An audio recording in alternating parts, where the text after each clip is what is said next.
Bonjour, je vais vous transmettre une information importante dans cette capsule pour vous permettre d'apprendre à vous libérer des scénarios de souffrance vous-même par la conscientisation. Il faut d'abord savoir et intégrer que votre flamme jumelle, c'est votre miroir. Mais il n'y a pas que votre flamme jumelle qui est votre miroir, il y a votre papa, votre maman, votre frère, votre sœur, votre animal, vos voisins, vos amis, votre patron, et toutes les situations qui défilent dans votre vie que vous trouvez injustes, scandaleuses, horriblement douloureuses, etc. Si vous partez de ce principe que l'extérieur est nul, que l'extérieur vous fait du mal, eh bien, vous allez continuer à être dans un état de souffrance, de colère et de dégoût de la vie jusqu'à la fin de vos jours.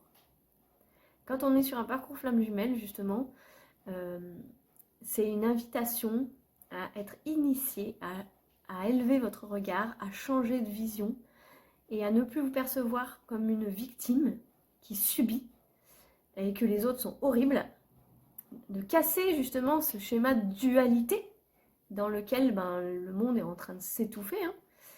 En étant flamme jumelle, vous êtes acteur, vous aussi, vous allez pouvoir transmettre à ceux qui en ont besoin comment faire pour casser cette dualité.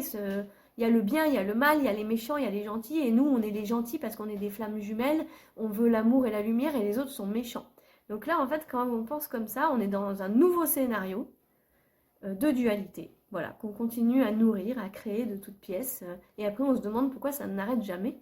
Eh bien, on dit toujours que pour voir le changement extérieur, il faut commencer par se changer soi-même. Et bien en fait, c'est tout simple. C'est que déjà, il est nécessaire d'apprendre justement à changer votre pensée, à changer vos conclusions, parce que c'est comme ça que vous allez recréer des nouveaux réseaux neuronaux qui vont vous permettre de changer votre regard. Et personne ne va le faire à votre place. C'est pas moi qui vais répéter tous les jours des phrases pour que vous changiez votre état d'être. Il n'y a que soi-même qui pouvons le faire pour soi-même. Et c'est dans cette optique-là, en fait, que vous n'avez pas d'autres clés. Il n'y a pas d'autre solution que ça. Et les personnes qui vont continuer de nourrir le drama, le tissu du drama de cette incarnation, vont continuer de souffrir jusqu'à la fin de leur jour. Si les personnes ne sont pas prêtes à voir qu'il y a un autre mode de pensée, un autre mode de manifestation de la vie, eh bien c'est leur choix en tant qu'âme de nourrir encore ce scénario et de rester enfermés. Parfois, on leur tend des mains, on leur propose des visions alternatives, de penser différemment, de voir différemment notre vision. On propose aussi, il y a tout un tas de travailleurs de lumière aujourd'hui. On est là aussi pour proposer des interprétations différentes, des compréhensions profondes, subtiles, cosmiques de c'est quoi cette raison d'être sur Terre. Et souvent, moi c'était mon cas au début, on ne peut pas l'entendre parce que notre niveau vibratoire il n'est pas assez élevé parce qu'on est plombé par des conditionnements qu'on nous a inculqués depuis la nuit des temps. Voilà, il faut être plus fort que les autres sont méchants, les voisins, il faut s'en méfier, les hommes trahissent tous, les femmes sont des connasses, enfin bon, bref, toute la petite, le petit festival là, des scénarios de drama. Mais c'est vrai qu'il faut un temps, c'est une gymnastique aussi pour intégrer qu'il y a autre chose, il y a autre chose, il y a autre chose que ça. Mais il y a aussi des personnes qui ne voudront jamais voir qu'il y a autre chose que ça. Donc, personnellement, moi je suis passée aussi par une trentaine d'années, même plus que ça, dans ce drama. Voilà. Et je continuais de le nourrir. D'ailleurs, j'ai un de mes accompagnants thérapeutes, un des premiers d'ailleurs, qui m'a accompagnée, qui avait 65 ans à l'époque, je crois, 60, je sais plus, qui me disait, toi, t'es une réfractaire. Donc tant que tu veux pas, il me dit, ça changera pas. Donc ok, moi j'étais une grande réfractaire. Souvent les flammes jumelles sont des grands réfractaires justement. C'est pour ça que avec une rencontre flamme jumelle, on va faire tout péter parce que on veut pas en fait, on est complètement dans notre scénario à fond de drame, et la vie est injuste, et personne ne m'aime, et voilà. Donc sauf qu'un jour, au bout d'un moment, ça marche plus. Quand on s'instruit, quand on accède à des informations, des savoirs, des connexions, des canalisations, quand on est aidé avec des soins énergétiques qui permettent de réencoder nos mémoires, de libérer la souffrance, etc., au bout d'un moment, on atteint un stade où on n'est plus dans ce jeu-là. Ça n'existe plus. Et on peut percevoir ça avec un regard plus élevé, euh, comme par exemple, vous êtes adulte et vous regardez des enfants tout petits qui ont 2 ans, 3 ans, 4, allez, on va dire à tout casser, même peut-être ça, les 5, et vous les regardez dans le bac à sable et ils sont en train de jouer un jeu, un scénario où ils sont vexés l'un et l'autre. Ah bah tu m'as pris ma pelle, ah bah non, ça c'est mon château, enfin voilà.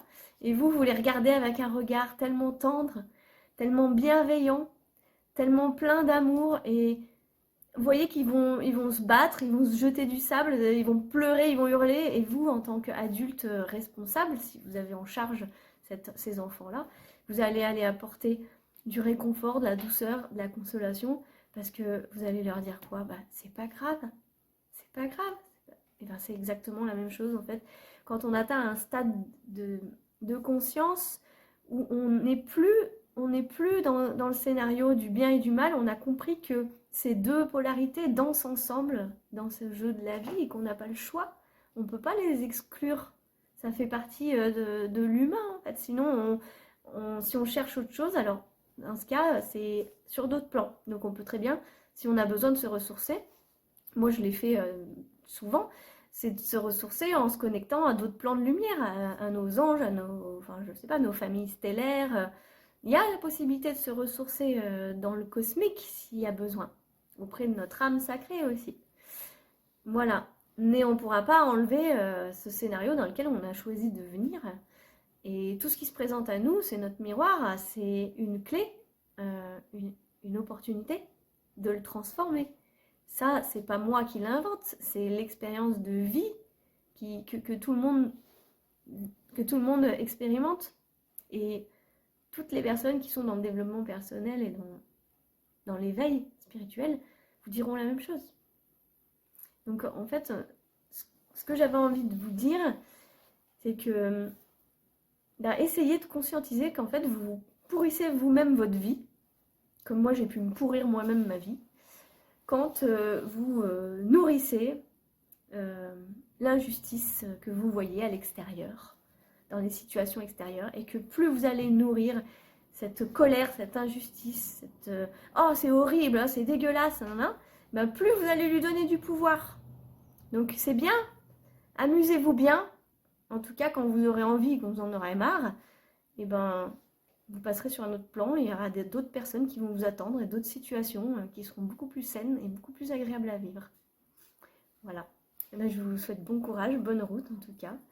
Et voilà, sachez que en fait, on peut tous atteindre cet état de paix malgré la tempête. Parce qu'il y a plein de gens qui pourront témoigner qu'ils étaient avant eux-mêmes dans ces tempêtes, dans ces scénarios, dans ce drama, et qu'ils en sont sortis. Donc on peut tous le faire. Donnez-vous la chance.